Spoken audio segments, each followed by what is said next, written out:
अस्सलामुअलैकुम नाज़रीन, वॉल्यूम 163 के पार्ट 6 में खुश आमदीद। एपिसोड की शुरुआत में कई कबीले में मौजूद महमद क्योमास से कहता है, हम इतने साल गलत सोचते रहे क्योमास, हमारा ख्याल था कि हम उस्मान को तलवार से शिकस्त दे सकते हैं, लेकिन देखो एक मकतूब ने क्या किया, उन्हें एक दूसरे के खिलाफ खड़ा कर दिया। तो क्योमास कहता है, दिमाग तलवार से ज्यादा तेज है शहजादे। महमद कहता है, तो उस्मान ने खसरे कुत्ते को बोरसा में जासूस बनाया हुआ है। हाँ, जवाबन क्योमास कहता है, वो मर गया है, मैंने अपने हाथों से उसकी जान ली, इसलिए में सरदार याकूब को होश आ जाता है और महमद क्योमास से कहता है, हम काई कबीले के बाजुओं और परों को इस तरह तोड़ेंगे, आहिस्ता आहिस्ता। देखो अब इनके कबीले में हालात काफी संगीन हैं। सरदार याकूब पूछता है, तुम किस कबीले की बात कर रहे हो महमद? कबीले में क्या हो रहा है? जवाबन महमद कहता है, उस्मान कुस्तानतीन पर हमला करने गया था लेकिन जाल में फंस गया। उनका कहना है कि इल्चम खातून ही थी जिन्होंने कुस्तानतीन को उस्मान के बारे में बताया। यह सुनते साथ ही सरदार याकूब चौंक जाता है और पूछता है, इल्चम खातून? तो महमद कहता है, उन्हें छोड़े बाबा, आप आराम का ख्याल रखें, उन्हें एक दूसरे को खाने दें। गार में समौन उस्मान साहब से कहता है, हमारे अकीदे के मुताबिक खुदा के बनाए हुए तमाम इंसान बराबर हैं, इंसाफ के सामने गरीब और अमीर बराबर हैं, जैसा कि आसमानी मज़ाहिब में है। तो उस्मान साहब कहते हैं, लेकिन जो इक़्तिदार पर कब्जा करता है वो उसको रोकता है। समौन कहता है, बदकिस्मती से जिनके पास ये ताकत है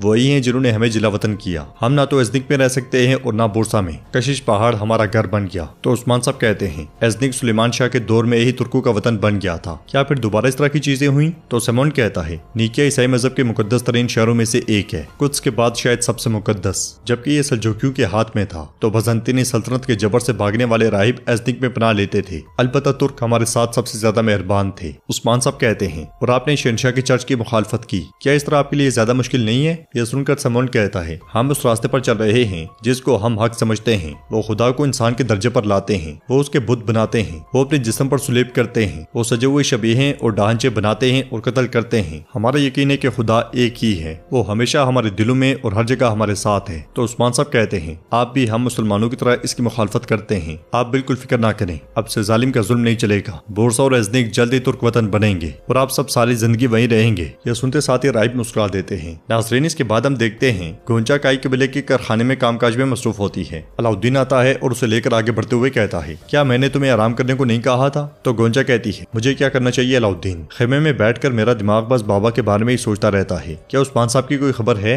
इसलिए मैं गाजी एक छोटे बच्चे का झूला उठाकर उनकी जानिब भागते हुए कहता है। गोंचा खातून शहजादे अलाउद्दीन अलजन भी उसके पीछे पीछे भाग रही होती है। उनके पास पहुंचकर गाजी झूला उनके सामने रख देता है। तो अलाउद्दीन गुस्से में उसे देखते हुए पूछता है, क्या कर रहे हो, ये क्या है? जवाबन गाजी गोंचा से कहता है, ये आपकी औलाद का तोहफा है गोंचा खातून। अलजन उससे पूछती है, क्या ये तुम्हारा बिस्तर है? तुम इस पुरानी बोसीदा चीज का क्या करने वाले हो? ये कहते साथ ही अलजन झूला पकड़ती है तो गाजी उसे खींचते हुए कहता है, छोड़ दे माँ, छोड़ दे, हाथ मत लगाएं, मैं बड़ा हो गया हूँ, मेरा अभी तक कोई भाई नहीं हुआ, इसके अलावा ये मेरा बिस्तर नहीं है। यह सुनकर अलजन कहती है, तुम्हें एक भाई चाहिए? नहीं, मैं एक गाजी को नहीं संभाल पा रही, एक और बिल्कुल नहीं। गाजी की बातों सुनने के बाद अलाउद्दीन उससे कहता है, क्या तुमने वो काम किया जिसके बारे में मैं सोच रहा हूँ? यह सुनते साथ ही गाजी झूले पर से कपड़ा हटा देता है। गोंचा झूले को देखकर बहुत खुश होती है और अलाउद्दीन गाजी से कहता है, तुमने ये कहां से लिया गाजी, बोलो? तो गाजी कहता है, किसी ने बना के बाहर रखा था और मैंने ले लिया, क्या आपको पसंद आया गोंचा खातून? तो गोंचा कहती है, ये बहुत खूबसूरत है। फिर खड़े होकर अलाउद्दीन से पूछती है, क्या तुमने इसे बनाया? तो अलाउद्दीन कहता है, जब ये मुकम्मल हो जाता मैं तब इसे लेकर आता।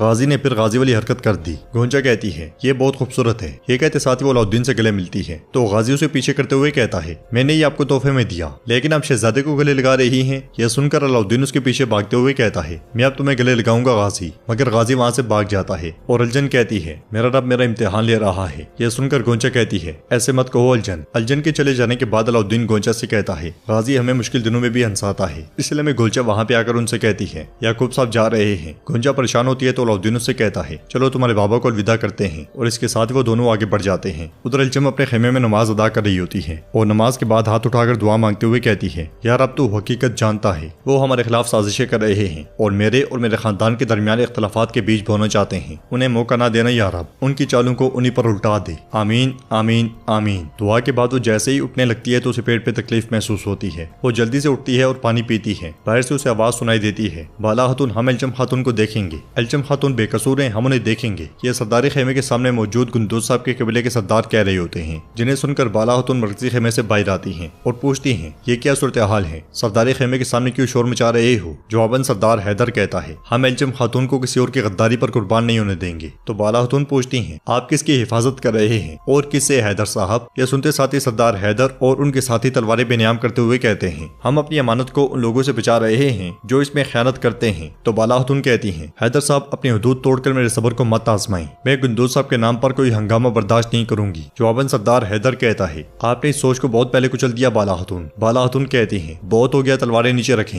हैदर साहब, ये ऐसे मामलात नहीं है जिन पर यहाँ बात की जाए। हसन हजरात को उस्मान साहब के खेमे में ले जाओ और इनके सिपाहियों की मेजबानी करो। ये सुनते साथ ही हसन ने खेमे की जानिब ले जाता है। इधर सरदार याकूब मेहमद के साथ रवाना होने ही लगता है कि अलाउद्दीन और गोंचा वहाँ आते हैं। अलाउद्दीन दवाओं की जानिब बढ़ाते हुए कहता है, आपको इसे जरूर पीना होगा, आप अपनी सेहत के लिए ऐसा करें और जिद ना करें। सरदार याकूब दुआ लेते हुए कहता है, मैं अपना कर्ज अदा कर दूंगा। तो अलाउद्दीन कहता है, याकूब भी मेरा पर कोई कर्ज नहीं है, मैंने जो कुछ किया अपनी बीवी की खातिर किया। सरदार याकूब कहता है, हमने आपको बिलावजह थका दिया। तो गोंचा कहती है, अस्तगफिरुल्लाह। मगर सरदार याकूब घोड़े की जानिब बढ़ जाता है। अलाउद्दीन मेहमद से कहता है, अपने बाबा का खूब ख्याल रखना मेहमद, दवा के औकात में आगे पीछे मत होना। जवाबन मेहमद कहता है, फिक्र ना करो, मैं अपने बाबा का ख्याल रखूंगा अलाउद्दीन, तुम भी अपने बाबा का खास तौर पर ख्याल रखना। लगता है गद्दार तुम में से है ना अलाउद्दीन, तुम्हारा कबीला गद्दारों से भरा हुआ है और तुम लोग उनसे जान नहीं छुड़वा सकते। सरदार याकूब उससे कहता है, चलो मेहमद। ये सुनते साथ ही मेहमद घोड़े पर सवार हो जाता है और अलाउद्दीन कहता है, जब मेरे बाबा उस्मान साहब आएंगे हम अपने जश्न में आपको मदऊ करेंगे याकूब साहब, हम आपको अपने दरमियान में देखने की उम्मीद रखते हैं। जवाबन सरदार याकूब कहता है, इस जश्न में मेरे लिए कोई जगह नहीं है, जश्न आपको मुबारक हो। यह सुनकर गोंचा को बहुत दुख होता है और सरदार याकूब चला जाता है। बुरसा किले के हिसार से होलोफेरा आगे बढ़ रही होती है जबकि आंद्रा उसके ताकुब में होती है। ये बात महसूस करते साथ ही होलोफेरा दीवार की एक तरफ होकर खड़ी हो जाती है और वहां रखी हुई जरा में आंद्रा को आता हुआ देखती है। आंद्रा के करीब आते साथ ही वो आगे बढ़ जाती है और आंद्रा उसका ताकुब जारी रखती है। उधर सैमोन भागता भागता पहाड़ में आता है और कहता है, वो आ रहे हैं, वो आ रहे हैं, चलो जल्दी करो। ये सुनते साथ ही उस्मान साहब भी चौकन्ने हो जाते हैं। कमांडर कुछ बाज़ंतीनी सिपाहियों के साथ वहां पहुंचता है और राहिबों को धकेलते हुए कहता है, तुम गद्दार हो। ये देखकर उस्मान साहब वहां आते हैं और कहते हैं, इन राहिबों को आराम करने दो। जवाबन कमांडर कहता है, ये जगह सल्तनत के इलाके का हिस्सा है, हम जो चाहते हैं वो होता है। उस्मान साहब कहते हैं, ये किसी के साथ कुछ बुरा नहीं करते, इनके साथ रहम करो ताकि तुम पर भी रहम किया जाए। तो कमांडर कहता है, रहम सिर्फ उनके लिए जो इसके मुस्तहिक हैं, ये तो गद्दार हैं। उस्मान साहब पूछते हैं, आप किसकी तलाश में हैं? तो कमांडर कहता है, उस्मान। उस्मान साहब कहते हैं, मैं तो कहता हूँ कि इन्हें छोड़ दो। फिर अपना सर उठाते हुए कहते हैं, क्योंकि उस्मान तुम्हारे सामने है, एक जख्मी भेड़िया तुम पांचों पर भी हावी हो सकता है। पादरी आगे पीछे हो जाते हैं और उस्मान साहब अकेले उन पर टूट पड़ते हैं। पलक झपकते साथ ही उस्मान साहब सब सिपाहियों को मार डालते हैं और कमांडर से पूछते हैं, बताओ कुस्तांतीन कहाँ है? पादरी भी फिर से उस्मान साहब के पास आ जाते हैं। नदी में बाज़ंतीनी सिपाही उस्मान साहब को तलाश कर रहे होते हैं। एलेक्सियोस और कुस्तांतीन भी वही मौजूद होते हैं। कुस्तांतीन सिपाहियों से कहता है, जब तक उस्मान नहीं मिल जाता कोई कहीं नहीं जाएगा। इसके साथ ही वो तलाश जारी रखते हैं और नाजरीन एपिसोड भी इख्तिताम पजीर होती है। अगर आपको वीडियो पसंद आए तो वीडियो को लाइक करें, चैनल को सब्सक्राइब करें और बेल आइकन पर लाजमी से क्लिक कर दें। इंशाल्लाह मिलते हैं नेक्स्ट वीडियो में, तब तक के लिए रखें अपना और अपनों का बहुत ज्यादा ख्याल। अल्लाह निगहबान।